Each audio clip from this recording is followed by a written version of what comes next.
There are plenty of approaches to investing on the stock market. Some strategies may appeal to you more than others, and each has its own strengths and weaknesses. Concentrating on one or two strategies will allow you to develop the skill and experience to maximize returns. So welcome you to the Financial Market Examiner YouTube channel, where you learn about Forex, crypto, and the stock market. On this channel today, we'll learn about investment strategies in the stock market. What is investment strategies? Investment strategies are consistent and methodical approaches to investing. They guide investing decisions according to a set of criteria or according to a theme. Investing strategies can provide a discipline and method to your investing activities. They also give you a way to measure or compare your investment returns. Without a strategy, it's difficult to set investment goals, let alone know if you're achieving them. Investing strategies all have strengths and weaknesses, which allow you to evaluate and compare them.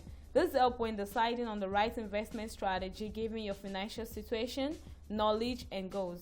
There are things you need to do before investing in stocks. 1. You should never rush into an investment.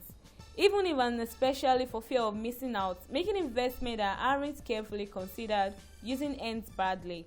Smart investments are very seldom the ones that everyone is rushing into or talking about. 2. Stick to what you understand. If you don't understand an investing strategy, either avoid it or learn about it. The same applies to stock picking. Avoid companies you do not understand, and especially companies with business models that don't make sense to you. 3. Be realistic with your expectations. The best investors in the world don't earn more than 20 to 25% a year consistently. Start out with modest goals and build your confidence and skills. The more you diversify your investments, the less damage one or two bad decisions can have. A diversified portfolio will also be less vulnerable to a bear market. Top 7 investment strategies in the stock market. 1. Buy and hold investing. The simplest long-term investment strategy is to buy and hold investing. Individual stocks are simply bought and held indefinitely. How well a buy and hold portfolio performs will obviously depend on the companies that are held. Although buy and holding is the simplest of investment strategies, it can be more efficient than one might assume. Investments are often their own worst enemies and frequently sell their investments at the wrong time. This approach removes that problems for the equation.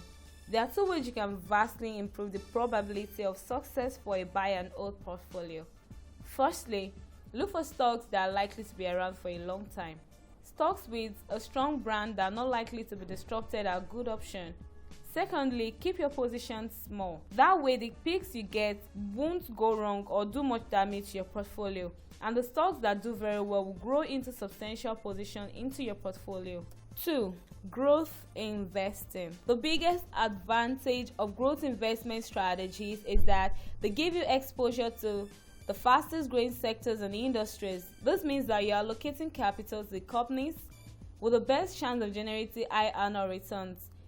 Investing in growth stocks is also exciting, and you get to learn about the companies that are innovating and creating the future. However, growth investing should be approached with caution.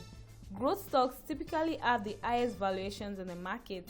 They need to live up to the market expectations to justify their valuations, or the stock price will correct, often very dramatically. If you're investing in growth stocks, you need to do your own work and avoid chasing companies that are based on sentiment alone. 3. Momentum investing. Momentum investing is similar to growth investing but considers the stock price momentum rather than earning or revenue growth. Evidence suggests that the top performing stocks during a given period have a high probability of outperforming during subsequent period. Buying and selling decisions are therefore made using price action alone, though it helps to avoid small and illiquid companies. A very simple momentum strategy will invest in 10 to 20 top performing stocks and hold them for 12 months. At this point, all stocks are sold and the process is repeated.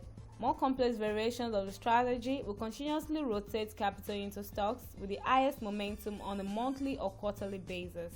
Momentum investing tends to generate good returns most of the time, but occasional losses can be considerable.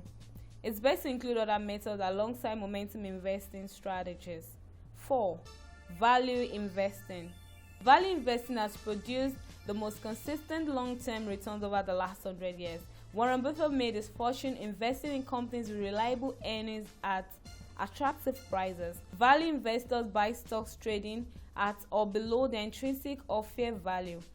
This provides a margin of safety when the unexpected happens, and the lower the valuation is when a stock is purchased, the less the company has to earn to generate a decent return on the future. Value investors must understand financial statements to determine the true value of a company. Most cheap stocks are cheap for a reason. A value investor's job is to identify the high-quality cheap stocks. 5. Small cap investing. There are two advantages to focusing on smaller companies. Firstly, it's easier for a small company to grow its profits. Doubling revenue from base level of $100 million is less easier than it is for a base level of $10 billion. And secondly, smaller companies are more likely to be overlooked by investors and therefore trading at a discount. As the company grows, other investors take notice and the discounts will narrow. This can provide an additional return if you're an early investor. There are few challenges to investing in small cap stocks. Information is harder to get and you need to spend more time on research. Small companies are also less liquid and their share prices are more volatile. You need to manage risk carefully and avoid situations where liquidity evaporates before you can exit. 6. Dividend investing. The objective of dividend investing, also known as income investing or yield investing, is to generate an income stream. Stocks with high dividend yields are usually very profitable but have relatively low growth rates. As a dividend investor, your job is to find companies with good yield that you will be able to continue paying dividends. If the company is able to increase its dividend yield, that's even better. Dividends investment strategies are not just about generating income. If dividends are reinvested, a yield portfolio can experience substantial capital growth too. Companies that pay dividends are typically quite profitable and therefore also defensive during recessions. 7. Passive investing. Passive investing is a variation of buy and hold investing. However, investments are made in indices rather than individual stocks. There are several advantages to this approach. Firstly, investing in market cap weighted indices means you will be investing in the fastest growing large cap stocks in a stock market. This eliminates the need to select stocks and ensure you hold all significant stocks. Passive investing is most commonly implemented with ETFs, which charge very low fees related to other products. You only need to pay commission on a single transaction to own dozens, if not hundreds of stocks. Research has shown that most actively managed mutual funds fail to beat their benchmark.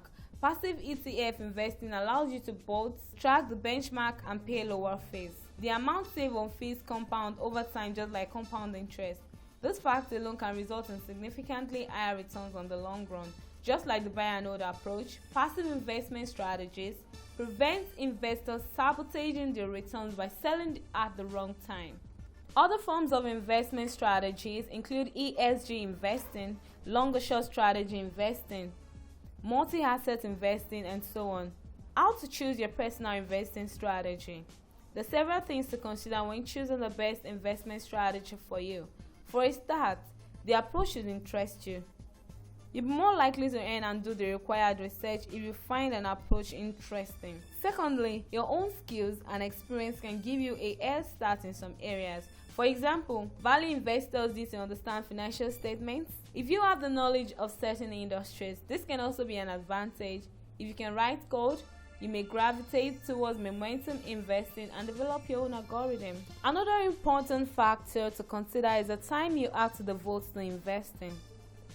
Value, growth, and small cap investing requires a lot of time to do the necessary research.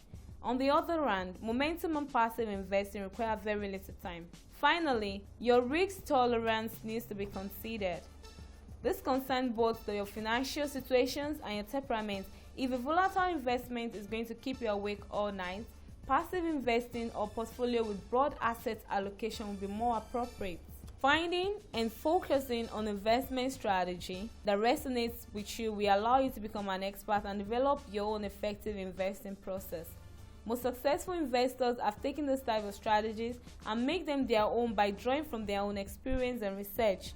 As a retail investor, You have the advantage of size and flexibility. You can build on this edge by developing your own unique strategy by building one or two of these investing methods. You must have learned one or two things in this video for today. Share with us your feedback in the comment section. With this, we've come to the end of the video for today. Kindly share with us your feedback in the comment section. There are several educative videos on this channel where you can learn more about the financial market. Note that this video is not for financial advice but for educational purposes only. Kindly share, subscribe, and like after watching. Thanks.